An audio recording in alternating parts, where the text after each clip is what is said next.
So, Ellen, what can you say? So, kanina, napakaliwanag pa niyan. Pero as you can see, may naaninaw ka pa? Hmm? Ako naman. So, bakit? Bakit ganun?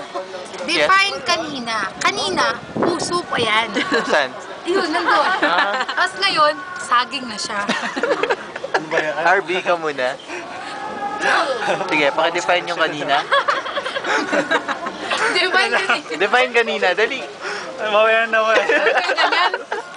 Ako naman define kanina. 2 p.m. sabi niya. Ang sabi niya, magkano kami. Well, anong oras ka dumating? Well, dumating ako 4 o'clock. Oh, 2 p.m. pa rin? Pero ngayon, alam mo ba ngayon na siya dumating? What time is it? 6. 6 o'clock po siya dumating. Let's define kanina talaga. Let me explain what happened. Okay, RB? RB? No. Kasi ang reason niya lang, Alex. Huwag kang late ganyan. siyang nagising. Hindi kasi late ako natulog. Okay. Sige, mag-explain Went to ka na. church Your by verdict? 11 a.m. Then, the service, nakalimutan ko na mag-English. Ano ba yan? Hindi na ako marunong. Nakalimutan ko. Parang imposible.